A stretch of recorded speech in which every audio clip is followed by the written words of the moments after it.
अजिबात साखर न वापरता मोजक्या साहित्यात आज आपण मोदक करणार आहोत.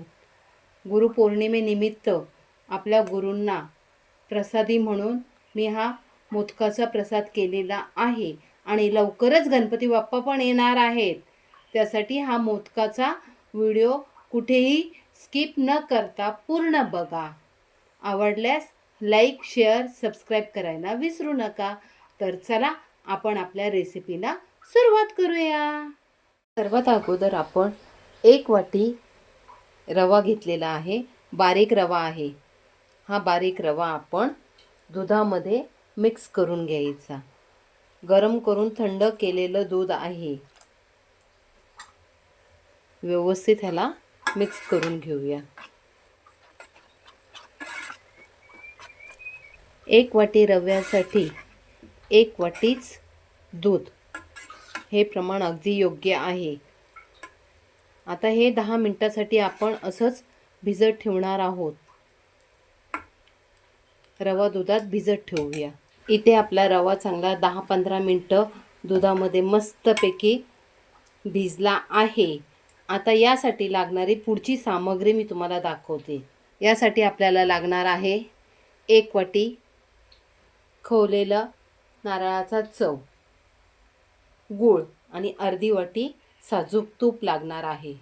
तर आता आपण सर्वात अगोदर अर्धी वाटी साजूक तुपापैकी अगदी 1 चमचाभर साजूक तूप शिल्लक ठेवायचं. ते पुढे जाऊन मी सांगणार आहे कशासाठी लागणार आहे ते आपल्याला. तूप व्यवस्थित गरम करून घ्यायचं. असं तूप छान मस्तपैकी गरम झालं की त्यामध्ये आपण दुधात भिजवलेला रवा टाकून घ्यायचा आणि तो व्यवस्थित आपल्याला तुपावर परतून घ्यायचा आहे.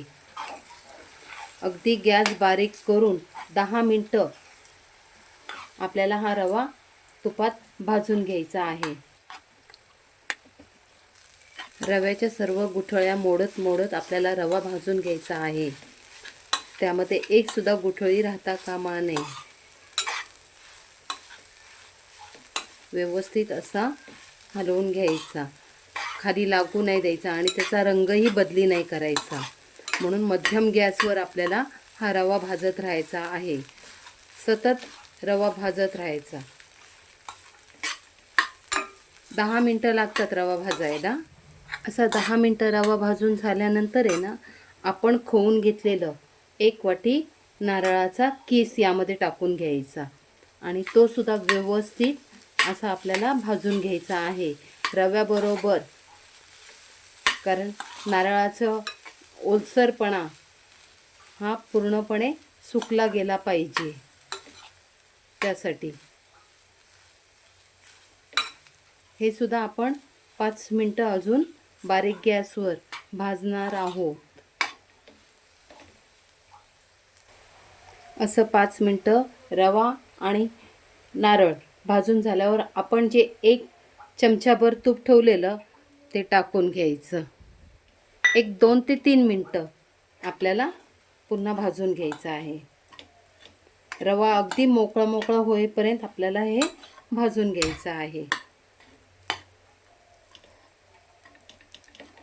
हे बघा, मिश्रण बघा कसं मोकळं झालेलं आहे ना. अशा प्रकारे मिश्रण मोकळं मोकळं व्हायला पाहिजे. आता आपण गॅस बंद करूया, कारण आपलं मिश्रण व्यवस्थित असं मोकळं मोकळं झालेलं आहे. आणि हे मिश्रण गरम असताना, साधारण गरम असतानाच आपण ह्याच्यात गूळ टाकणार आहोत. गूळ हा किसूनच टाकायचा.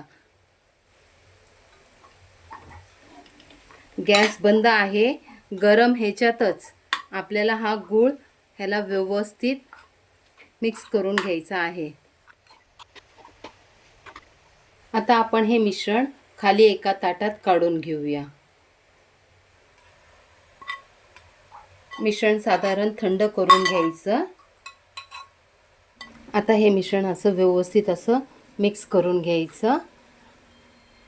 आणि मी एक मोदकाचा साचा घेतलेला आहे. त्या साच्यामध्ये ना आपल्याला हे सारण भरून घ्यायचं आहे. आणि तुम्ही तुमच्या आवडीनुसार यावर डेकोरेशन करू शकता. मी एक पिस्त्याची काप लावलेली आहे.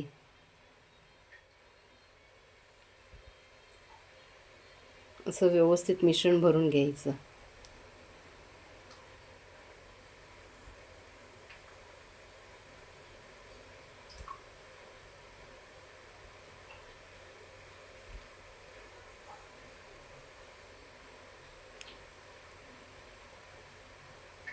हे बघा किती छान आपले गुरुपौर्णिमेसाठी रवा नारळाचे मोदक केलेले आहेत.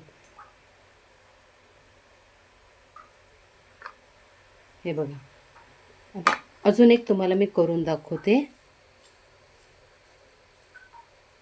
असं मिश्रण व्यवस्थित मिक्स करून घ्यायचं.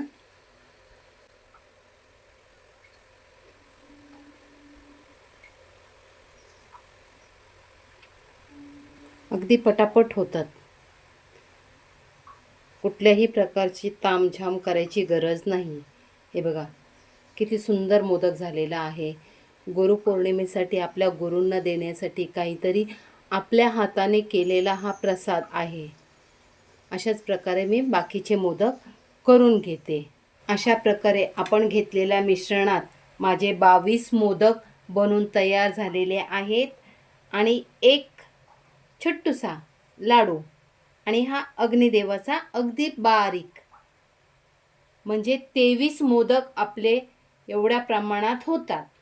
मैत्रिणींनो, तुम्हाला जर आजचा हा व्हिडिओ आवडला असेल तर लाईक करा, शेअर करा आणि आमच्या चॅनलला सबस्क्राईब करा. भेटूया पुन्हा नेक्स्ट व्हिडिओमध्ये.